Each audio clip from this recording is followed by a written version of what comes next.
Halo, perkenalkan nama saya Hardis Bima Tegar Tapea. Saya dari Elektor 19 dengan NIM 179130157 dari Sistem Kendali RD. Sini saya akan menjelaskan video tentang diagram Bode. Nah, yang digunakan dalam diagram Bode ini adalah numbernya saya pakai persamanya ini 96,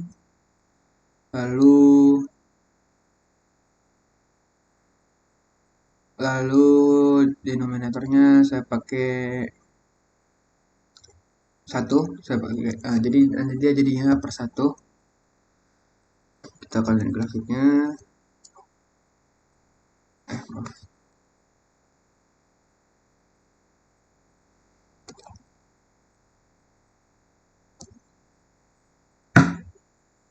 Nah, tadi ada error. Nah, kita akan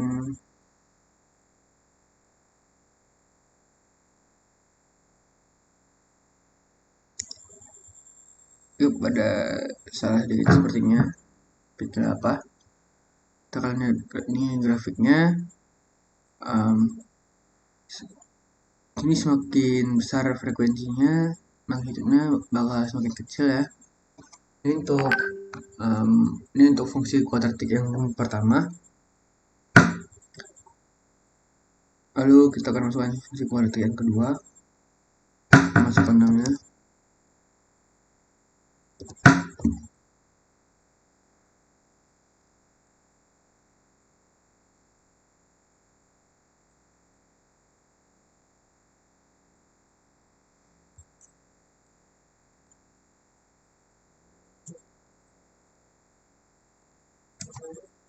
Nah, ini kita masukkan Bode 6, dan ini masih satu kan ya, ini satu.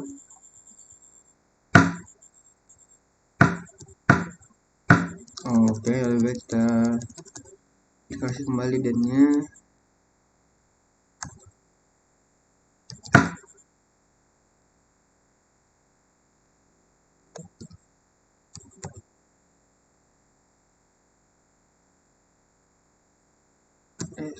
Salah. Nah, namanya ini lalu masukkan Bode 6, dan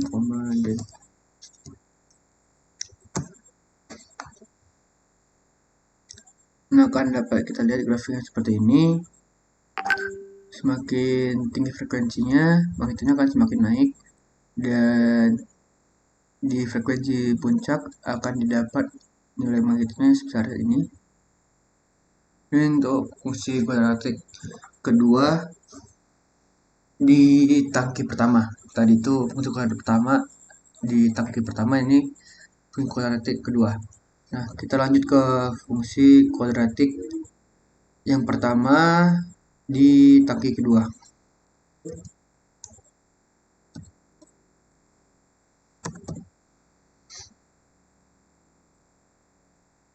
Sebelum itu kita lakukan dulu akhir hasil ininya apa? Akhir hasil Bode plotnya. Kita menggunakan ini sebagai namanya.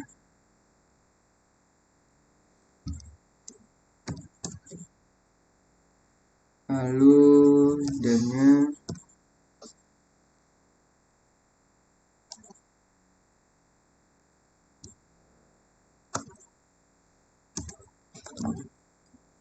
masukin ke persamaannya 6, dan aduh salah. Bode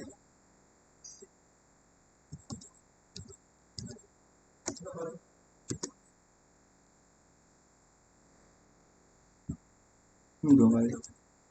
Nah, kemarin ini hasil akhir dari Bode plotnya. Semakin tinggi frekuensinya, dari frekuensi 0,01 menjadi frekuensi 1, magnitudenya akan semakin rendah hingga di puncak. Pada frekuensi puncak, magnitudenya mulai melandai, mulai mendatar. Itu untuk hasil body plot akhirnya. Lalu kita masuk ke fungsi kuadratik pertama di tangki yang pertama. Di tangki yang kedua. Fungsi kuadratik pertama di tangki kedua. Ini tadi itu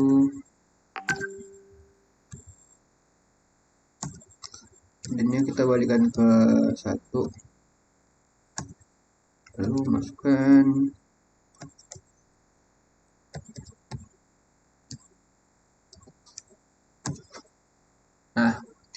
pada tangki kedua di fungsi kuadratik pertamanya, ketika frekuensinya semakin besar, magnitudenya akan semakin besar juga. Di puncak frekuensi, penanjakan magnitudenya semakin menanjak ya, semakin eksponensial. Kita lanjut ke fungsi kuadratik kedua di tangki kedua.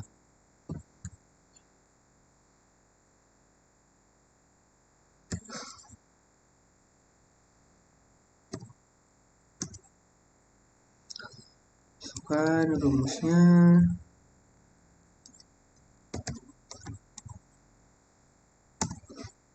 Nah, seperti ini bentuk body diagramnya, diagram bodinya. Ketika frekuensinya semakin menurun, ketika frekuensinya ya frekuensi semakin besar, biasanya semakin menurun, tapi magnitudenya semakin naik seperti ini. Lalu itu merupakan hasil dari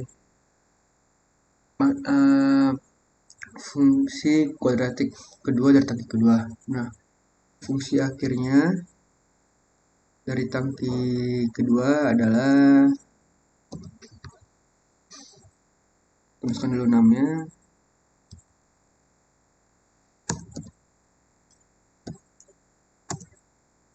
Lalu kita masukkan denominatornya.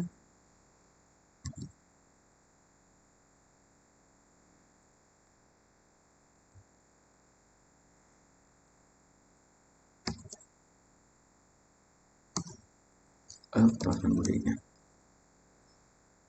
6, dan itu hasilnya. Nah, ini yang terakhir, inilah hasil akhir dari diagram bodi tangki kedua. Ketika frekuensinya semakin besar, phase-nya akan pelan semakin naik. Magnitudenya sempat menanjak pada saat fase puncak, magnitudenya menurun. Jadi menurun. Nah, sekian untuk analisis dari diagram bodi. Halo, nah di sini kembali lagi dengan saya Hardif. Nah, di sini saya akan melakukan simulasi tentang persamaan Nyquist-nya, kestabilan Nyquist-nya. Dengan namanya ini saya pakai, ini di tangki 2 ya, di tangki 2 saya ada tangki 1 dan tangki 2. Nah, di tangki 2 saya memakai fungsi alih fungsi alih terakhirnya, fungsi alih yang saya pakai di persamaan akhir diagram bodinya tadi, hasil akhir diagram bodi tadi. Nah, ini danomnya saya masukkan, saya masukkan d-nya segini. Nah, kalau kita buat Nyquist 6, dan rumusnya akan dapat diagram Nyquist seperti ini. Saya lihat tidak ada perpotongan, dia langsung garis ini aja. cukup keren grafiknya. Karena teman-teman saya ada yang berpotongan di sininya, nah saya tidak. Nah, kalau kita lihat di kestabilannya, kita buat step 6. Nah, ini juga cukup membingungkan grafiknya kenapa terbalik. Tapi maksudnya grafik ini adalah critical depth karena rise time-nya cepat, tidak ada overshoot, langsung menuju steady state-nya. Jadi bisa dibilang ini adalah critically damp. Sekian untuk analisis Nikwi saya. Terima kasih. Nah, mohon maaf sebelumnya. Yang sebelumnya itu adalah tangki pertama. Lalu ini adalah tangki yang kedua. Yang tadi itu adalah tangki pertama, yang ini adalah tangki kedua. Nah, saya sudah masukkan tangki kedua, nama endannya, nama segini, dannya segini. Lalu saya buat Niquis dan simulasinya. Nah, grafik Niquisnya menunjukkan mirip seperti tadi. Tidak ada perpotongan. Ini buat tangki kedua. Lalu untuk stepnya,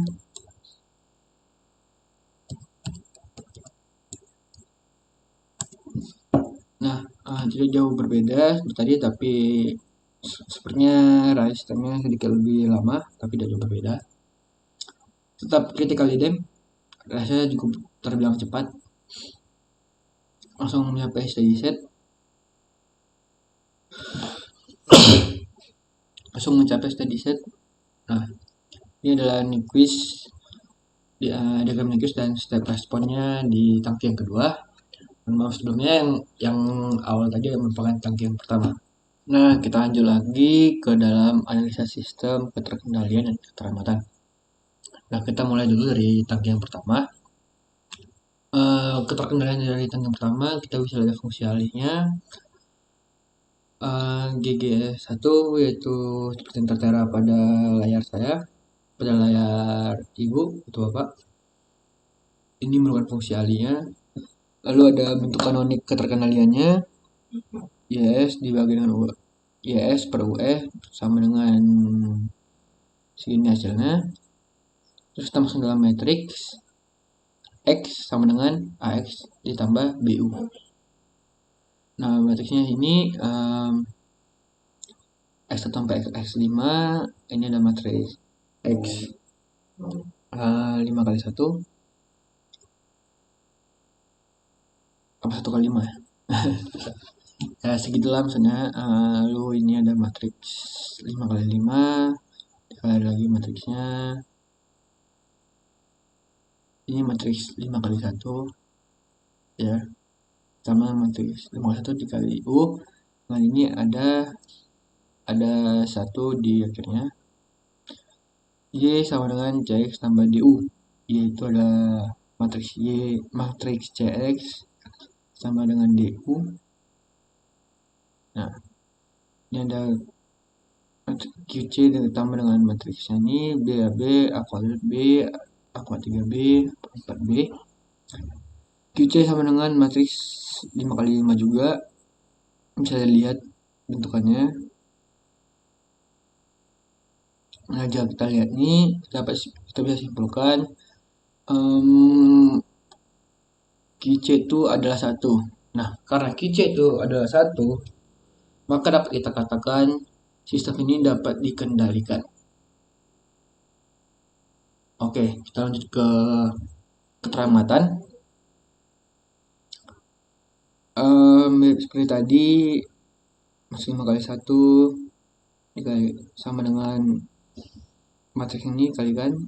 Lalu Y sama CX tambah DU, matriks CX tambah DU, matriks CX adalah ini 0,000,001 dikali X1 sampai X5 ditambah BO, DU nya itu BO.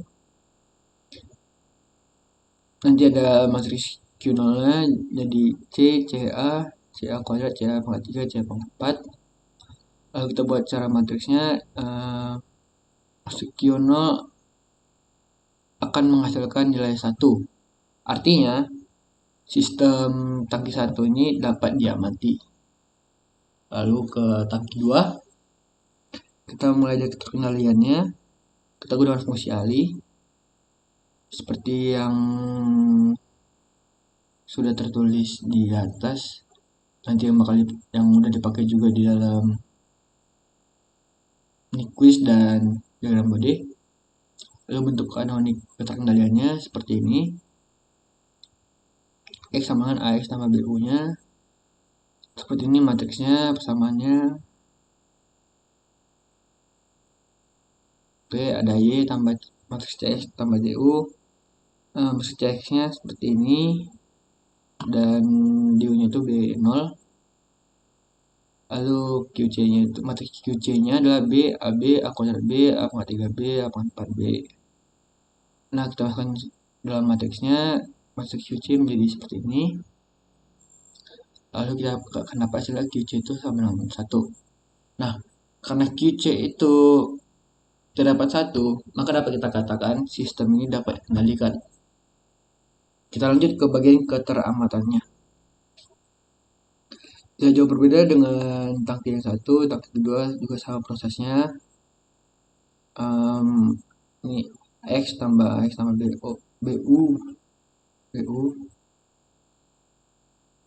Ini matriksnya, lalu ada Y tambah matriks CX tambah DU, matriks CX nya itu 0, 0, 0, 0, 1, lalu DU nya adalah B0, Q0 nya C, 5 kali 1 C, CA, C kuadrat, C pangkat 3, C pangkat 4.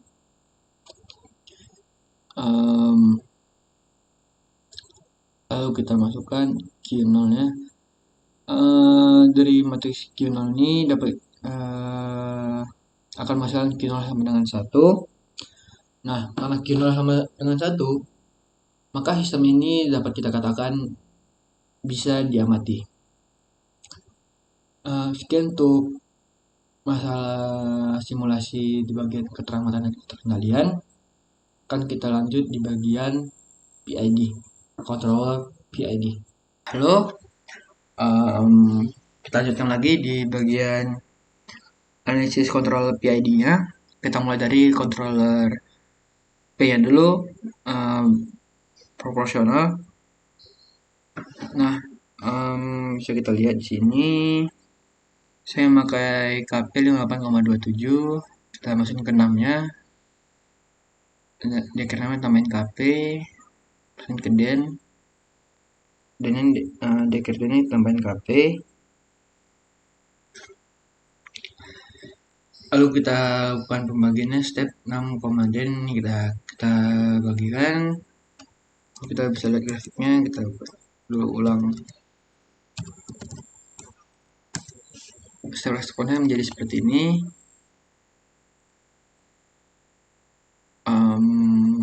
Ya. Kalau kita itu, maaf, saya ulangi lagi aja. Belum saya jelaskan soalnya. Nah, ini grafik kami kebalik juga. Nah, kalau dari grafik ini kita balik aja ya. Di pemikiran kita. Ini dia ada overshoot sedikit. Tapi setelah overshoot dan langsung balik ke steady state-nya. Bisa dibilang ini underdam karena dalam lagi overshoot. Tapi dengan cepat dia kembali ke steady state-nya. Lalu untuk kontrol P proporsional. Lalu kita coba kontrol PI PD proporsional derivatif. Kita update dulu namanya.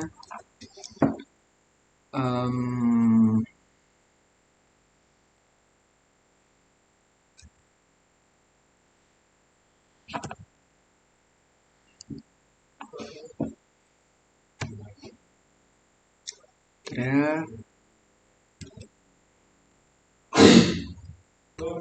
kita tambahin, oh iya, kita belum nambahin KD nya kita tambahin 0,5, namanya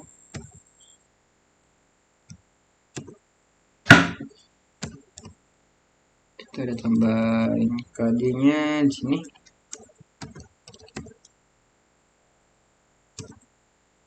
Dan nya kita update juga.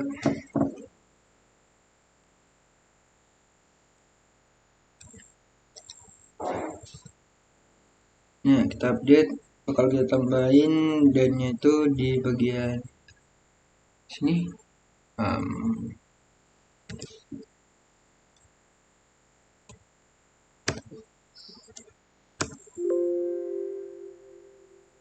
Aduh, salah.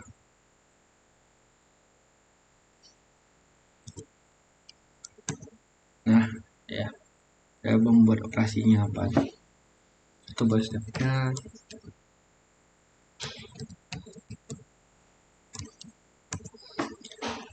Tidak jauh beda ya dengan hasil tadi, kontrol proporsional aja. Tapi kayak rasternya sedikit lebih lama. Tapi tetap sama, ada overshoot sedikit, habis itu langsung kembali ke steady state cukup cepat. Ini untuk kontrol PD. Kita coba kontrol PI. Kita update dulu KI dengan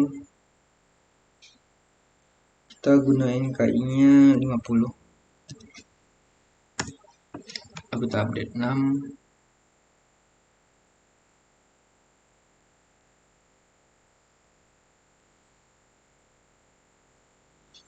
Kita hapus, kita ganti dengan KP. Sini kita pakai KI.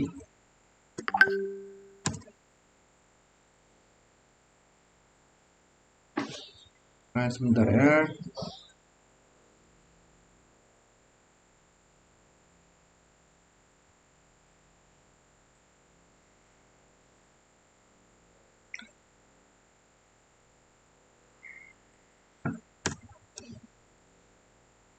Belum update ya.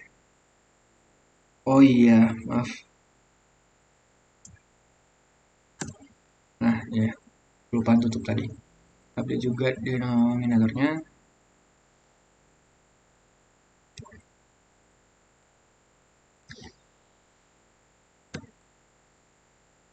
Ini kita ganti dengan HP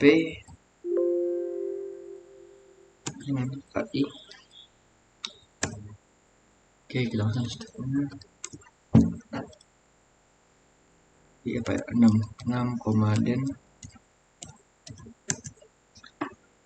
Nah, hasilnya seperti ini, bisa kita balikan aja.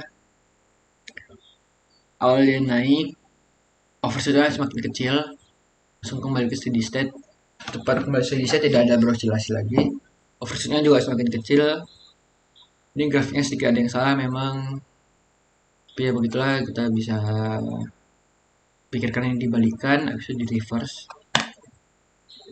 Dibalikan cara x aksis dengan y aksis. Begini dengan kontrol PI nya.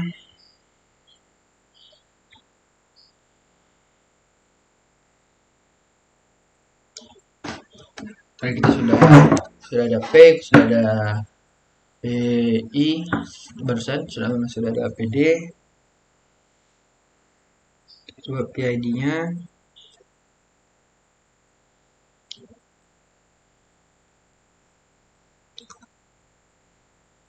Oke, sekian presentasi dari saya, Hardif Bima Tagiro Tapea. NIM saya 1913057 dari sistem kendali RD.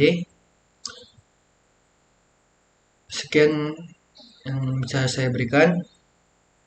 Kalau ada salah kata saya mohon maaf. Terima kasih sudah menonton.